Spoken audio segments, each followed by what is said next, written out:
This is an actionable video. Here is exactly the problem you have. You are a creative person, you have all these magnificent ideas, you go, you sit down, you begin writing, drawing them out, and you realize very quickly they're too abstract, they're not practical, you can't take action on them, and the worst one is that eventually you might run out of ideas, you can't gain clarity out of them, and then you say, man, I'm blocked. You're not actually blocked, you have fear. We're gonna call it for what it is. I'm gonna explain exactly how to get out of it. There are two main books that discuss how to get out of it. You might have heard of them, The Artist's Way and The War of Art. And then there's one more that is The Secret. I'm gonna explain exactly how to get more creative ideas. Model 1 is Julia Cameron's The Artist's Way. In it, she describes to use morning pages. So that's having a discipline every single morning of writing out 3 pages. And even when you have creative blocks, if you keep writing every single day, ideas will flow out of it. And that is how you unblock yourself.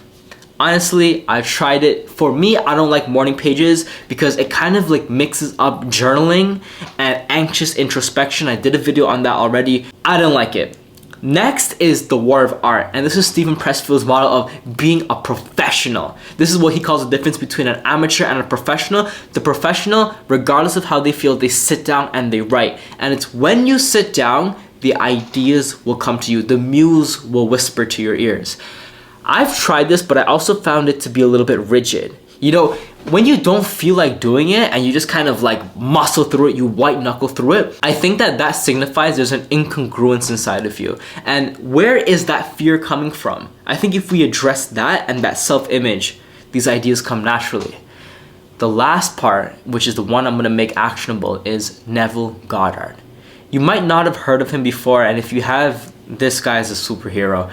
In short, he describes that we're gonna flip it on its head. Instead of thinking about, man, I wish I had more ideas, we're gonna go straight to the end. We're gonna act as though we have infinite ideas. In fact, that our creativity and our art is so good, we can't even keep up with the demands. Me saying this right now might actually make you feel a little bit uncomfortable. There might be a negative core belief inside of you that you're not really aware of, but it's controlling and shaping your life. There might be some childhood trauma. So imagine when you were 7 years old, you got rejected, and that became a core experience. It became a negative self-belief that you're not really aware of.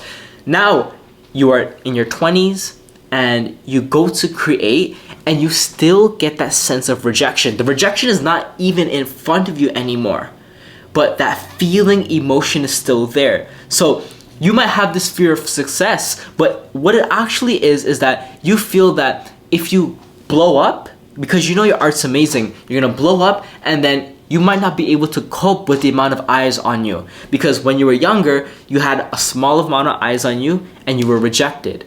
What would happen if you had a large amount of audience? You might get rejected even worse, and you might not be able to withstand that. That is a negative core belief that ends up creating self-sabotage. We will actually sabotage and not be aware of what's happening, but it's actually a safety mechanism. We're sabotaging our creativity because we're trying to keep ourselves safe.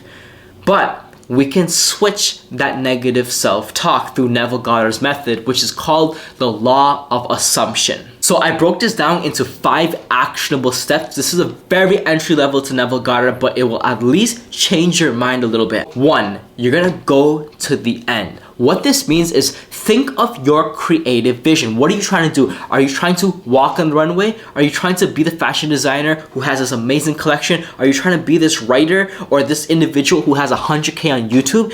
What exactly are you trying to do? Go to the end. Once we go there and we figure out what our desire is, what the end will look like. 2 is that we reduce it to a feeling. This is the sensation. What would it feel like if our end state, our true desires, came to reality? So you might feel ecstasy. You might feel, wow, I can't believe this actually came true. I can't believe that I finally have 100K on YouTube. Go to the end and then reduce it to a feeling. It might be ecstasy, it might be satisfaction, it might be fearlessness. That's one thing that I feel, that I know how hard it is to get to where I'm trying to go, and when I get there, I know I'm gonna feel so fearless and relentless. Think about that feeling. Feel what it would feel like. This is what Neville Goddard would say, feeling is the secret. So 1, we went to the end. 2, we reduce the end to a feeling, a sensation. What exactly would it feel like? 3, we're going to reduce it to a single act. So this is the visualization component. We're going to think of a single act that implies the fulfillment of our desire. So we're going to go to the end state. That's our book being published. Okay, that excites us. Then we're going to say, what does that feel like? It feels like pure satisfaction. Man, you know how long I had this idea of a book? Now I just feel satisfied. I feel so great that I have this book published. Then we're gonna create a single act that applies the fulfillment. So I'm gonna imagine inside of my head a very short 3-second visual of me shaking the hand of a publisher over and over and them congratulating me. And I'm gonna feel the sensation of that hand shaking. So I'm just shaking my hand and feel the grip. And you're gonna repeat that over and over and over, combining it with the feeling. That satisfaction that my book is finally published and shaking that hand. That one imaginal act begins to reprogram your self-image. When we're blocked as creatives, it's because that there is some resistance there. There is some fail-safe that is happening that we don't really understand. But when you fall in love with your desire, with that vision, you will override that because now you're betting on faith and not fear. So now that we have these 3 major components, we're gonna go to the 4th part. When should you do this imaginal act? You should do this feeling of the end state. You do it when you're relaxed and in a drowsy state. So this is typically right before you fall asleep. When you're not fully asleep, but you're just drowsy, that's when your subconscious mind is most receptive to ideas. You can also do this throughout the day. Ideally, not when you're energized on coffee, but when you're super relaxed. Go lay down in the bed, go in a very comfortable chair, get super relaxed and get into the almost drowsy state and begin to think of shaking the hand and feeling of satisfaction. This will generate inside of your body, in my experience, a sense of excitement. I actually start smiling when I'm doing it. And I noticed that like this, my body just like being so excited about my desire. We are reprogramming our inner speech, and our inner speech is literally the creative force. That imagine if you've seen someone very attractive, you go up to them, but then inside of your head, you're like, nah, man, I'm not worthy of it. Our inner speech will literally create our reality. We won't go up to them anymore because our inner speech is telling us, don't do that. Don't talk to that attractive person. That is us living in the program. So we have these 4 key components. The 5th one is persist in the assumption. You can't do it one time. Remember that we're not daydreaming. We're not just thinking about our vision. We're doing that deep controlled dreaming, that we're feeling this so deeply. It's going to take some time, because remember that you might be shifting 20 years worth of negative self-talk. You might be shifting 25, 30 years of trauma and all these things that are just holding us back.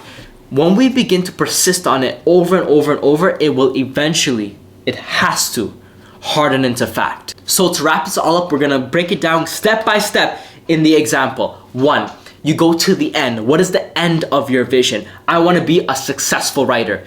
2, we're going to reduce that to a feeling. Okay, what would it feel like? That sense of satisfaction, fearlessness, ecstasy, pure bliss. We're going to feel what it is like to have our vision come to reality. 3, we're going to reduce it to one imaginal act. So imagine that me shaking the hand of the publisher. It's like 2-3 seconds, but I just repeat that over and over and over in my head. If you're doing it right before the bed, you fall asleep with that on replay. Shaking the head, making it more vivid, feeling the hands, feeling the grip, feeling the up and down, like feeling every single act. Make it as vivid as possible. 4, we're gonna do it during relaxation. If we don't do it during relaxation and we don't feel it, it ends up becoming wishful thinking. It's like a daydream. We want to do it while we're about to fall asleep or while we're super relaxed, so it imprints on our subconscious mind. And 5, we're going to persist in it. We're going to do it over and over and over. Eventually after a month, and it all depends on the vividness of how we do it. It might take us a week, a month, a year. The more vivid we can do it, the faster we can make it a reality. As you begin to do this, you'll notice that the ideas will just rain down on you because you see yourself as that creative. You see yourself as who you were meant to be. However, you might be in a situation where your mood is just down at the moment. Something in your life happened and your mood just went down right before you had your creative session.